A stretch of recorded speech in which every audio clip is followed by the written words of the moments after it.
Bueno, estamos de vuelta al aire y ya estamos con Alejandra Mesas, nuestra invitada del día. Alejandra, que es directora de Cultos y Políticas Migratorias del municipio de Avellaneda. Gracias, Ale, por estar con nosotros. Hoy sabemos que hiciste un esfuerzo hoy especialmente para estar acá, así que te agradecemos.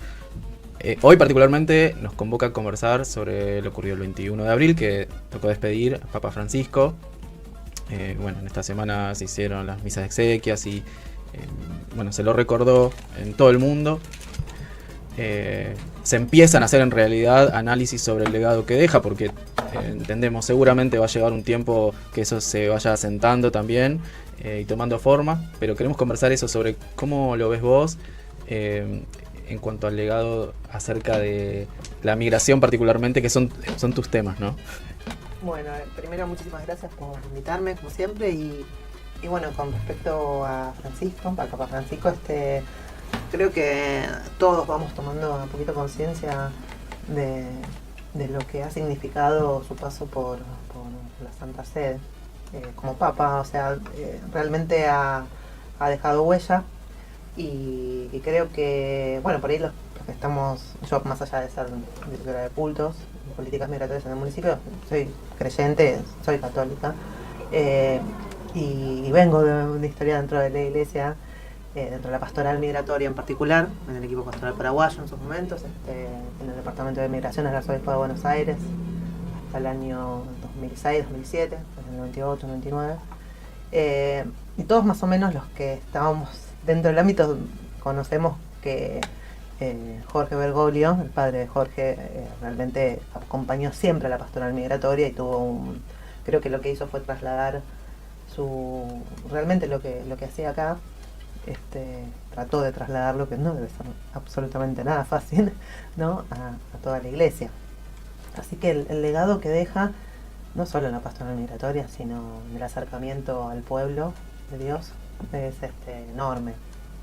Va a pasar un tiempo hasta que se pueda reafirmar en un montón de cuestiones y que podamos ver el vacío que va a dejar también como líder espiritual y político a nivel mundial.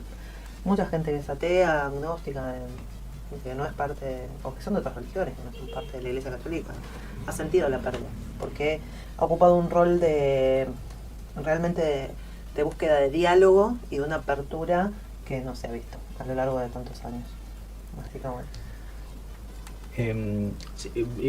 No sé si puedo, sí, me prometo, hoy estoy así como intempestivo. sé que querías preguntar, por eso te miré. Yo quería llevarte a una anécdota que yo escuché de tu boca hace un tiempo, pero un poco la anécdota para que nos cuentes un poco el contexto de eso, que alguna vez recuerdo que me contabas no solo de tu mamá, sino del resto de las paraguayas y la influencia en el que fue el Papa Francisco en ese momento, Bergoglio, de la comunidad paraguaya, de las mujeres paraguayas. Quería un poco ir por ese lado. Y bueno, mi mamá, Marta Gauna, fue parte del equipo pastoral paraguayo en Argentina. Bueno, ahí mi papá fue miembro fundador, junto con otros 16 jóvenes, y el padre Francisco de Paula Oliva, conocido como Pai Oliva, que era un español que se nacionalizó paraguayo, que era un revolucionario, un cura, que iba un jesuita, que iba para adelante en todo sentido, años 70. Y acá formaron el equipo pastoral paraguayo en Argentina, y ahí dado que era, el padre Oliva era jesuita, ellos tenían mucha cercanía, ese grupo, ¿no? con los jesuitas, y en ese momento quien era el padre Jorge, ¿no? En ese momento Bergoglio, claramente participaba, acompañaba, les prestaba el lugar en lo que era la sede provincial de los jesuitas. Y ahí tenía el trato también, obviamente conocía a la comunidad paraguaya más de cerca, ¿no? Junto a las chicas, de hecho, lo que era el grupo de mujeres, porque el equipo pastoral paraguayo en Argentina tenía varias áreas. Bueno, 70 nace, ¿no? Después fue creciendo, pero una de las áreas que se genera es el área de chicas empleadas del hogar, dada las circunstancias, la lucha por los derechos de las hermanas paraguayas, que la mayoría venía de jovencitas y muchos casos eran engañadas, ¿no? Claro. A trabajar como empleadas de hogar, sin derechos, y bueno, un poco se ocupaban de esas cuestiones, por más que era una pastoral desde la fe, pero en acción. Bueno, y bueno, y ahí las chicas les llevaban sopa paraguaya, le invitaban, cocinaban le llevan cosas al padre Jorge. Bueno. Así que tenían ahí un intercambio y también charlas. Bueno, ayer mi mamá me estuvo comentando un par de anécdotas. Al principio era más seriote, pero las chicas se ganaron, el área de chicas se ganó el corazón del padre Jorge Bergoglio. Bueno, hoy en día nuestro Papa Francisco. Sí, a mí sí me gustaría preguntarte, como estamos hablando del legado y se ve que el Papa Francisco ya tenía como una historia con la comunidad migrante, ¿tú cómo ves ahora el impacto que puede tener o qué nos dejó él en términos de todo ese discurso en defensa de los migrantes a nivel mundial? Bien, yo creo que dejó un buen legado. En principio abrió puertas, generó un espacio concreto, que en su momento, en el año 2017, fue la sección de migrantes y refugiados y trata de personas en el Dicasterio para el Desarrollo Humano Integral, que también fue creado por el Papa Francisco. Y ahí luego eso pasó a ser una subsecretaría, así que ahí hay, dentro de la Iglesia Católica, más allá de estar la pastoral migratoria, ¿no? También hay un espacio concreto que se encarga de las políticas, digamos, de migración y de los lineamientos que va a tener la Iglesia Católica en cuanto a esta temática. Refugiados, migrantes, trata de personas. El primer lugar que va a visitar Francisco es Lampedusa. Estuvo atento continuamente a todo lo que tenga que ver con las personas migrantes. De hecho, está presente continuamente en todas sus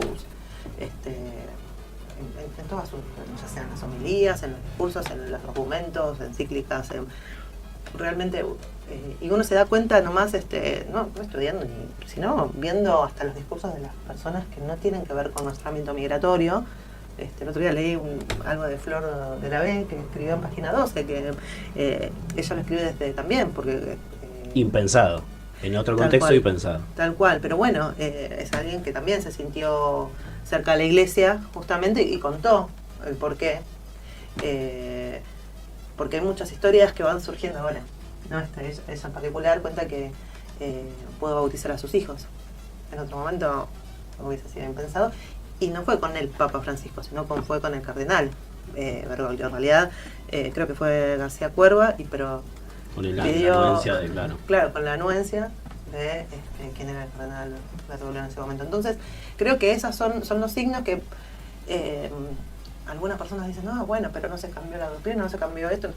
Bueno, todos los cambios empiezan de a poco y justamente con alguien que tiene el espacio de poder de transformación, en este caso, bueno, la máxima autoridad de la iglesia era Francisco, y qué mejor que él fuera el mayor ejemplo de apertura, de servicio, de búsqueda de la justicia social, de poner voz a los sin voces.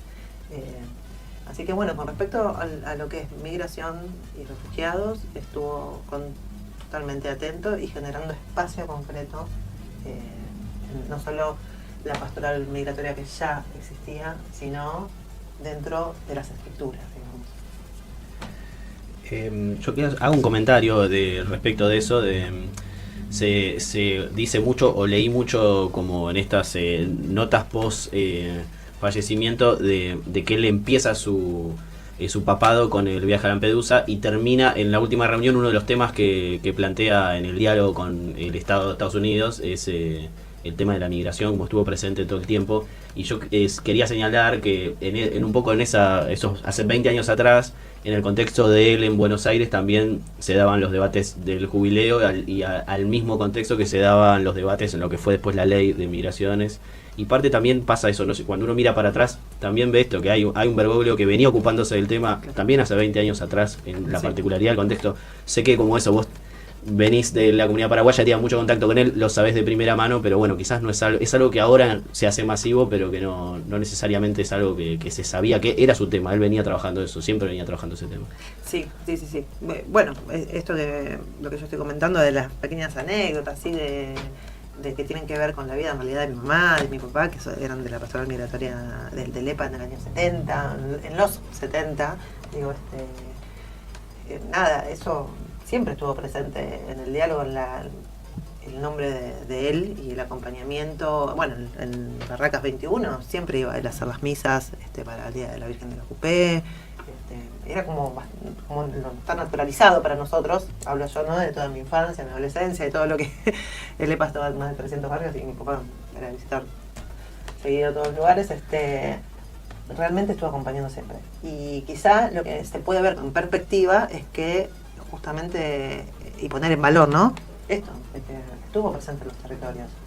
Y por ahí en ese momento, bueno, uno no le daba tanto valor como ahora, y viendo que Francisco, como en su rol de máxima autoridad, ¿no? De pontífice, trató de hacer lo mismo.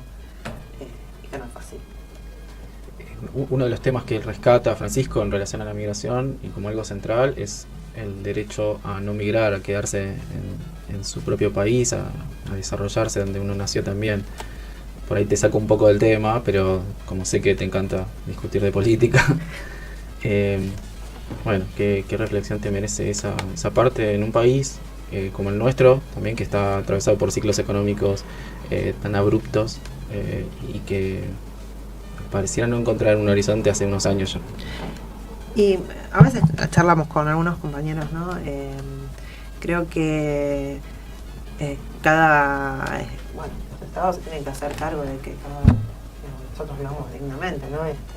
Y también ir tomando conciencia, eso estamos hablando desde la idea, ¿no? Cada uno de los ciudadanos de luchar, ¿no? y ver qué es lo mejor que gobierno nos conviene para el bien de todos, ¿no?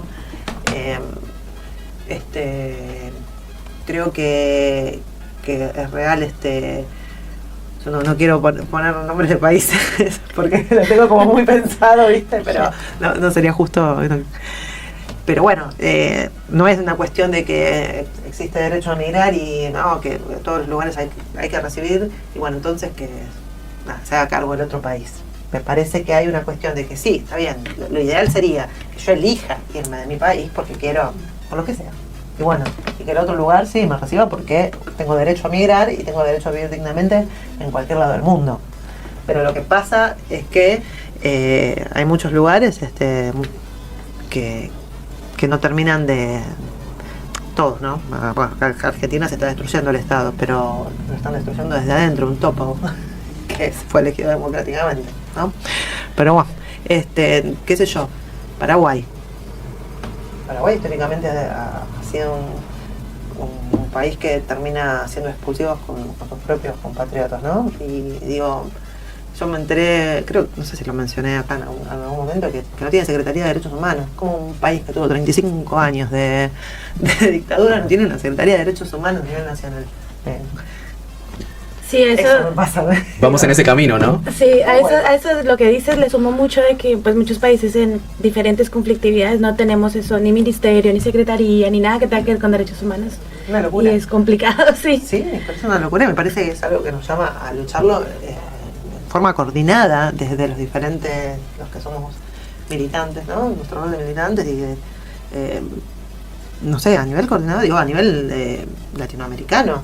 No puede pasar que Paraguay, por ejemplo, no tengo una Secretaría de Derechos Humanos. Ni siquiera hablo acá, fue un escándalo y porque merece que sea un escándalo, que saquen el Ministerio de Justicia, le saquen derechos humanos.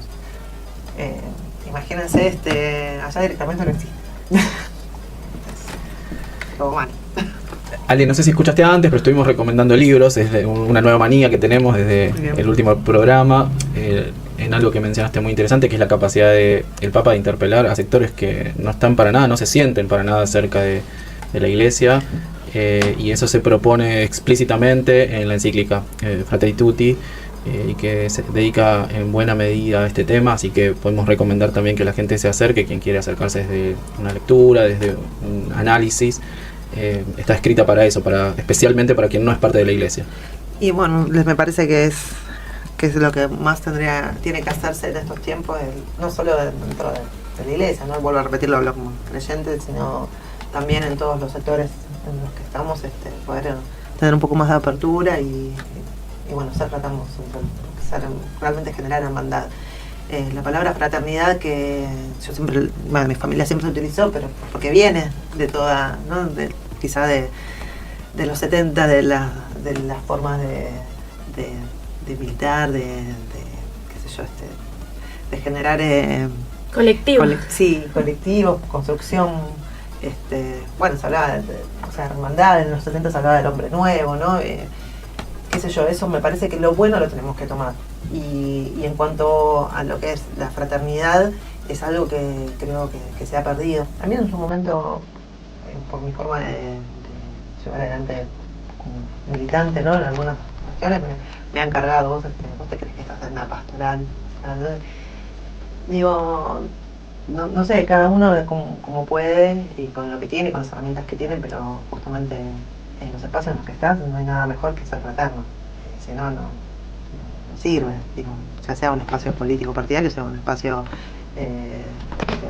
de organizaciones sociales o en una iglesia. Ale, yo te agradezco por esta reflexión final también, de incorporar esta perspectiva en todos los ámbitos, algunos que están también para nada asociados a lo fraterno y bueno, la verdad es que recibimos también el consejo y te invitamos a quedarte con nosotros para el último segmento del programa.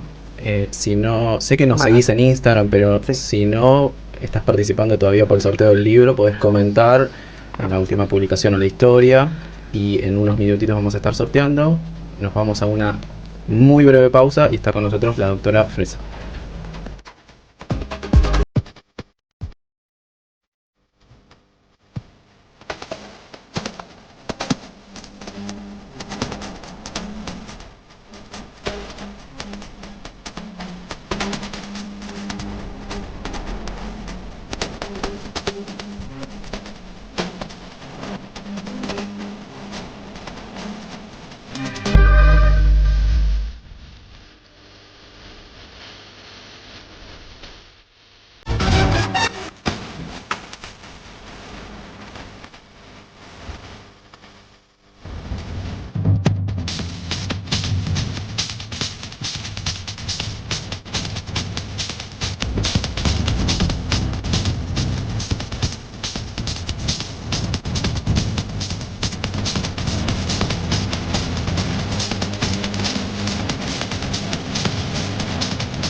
Consultoría jurídica en Por el Suelo.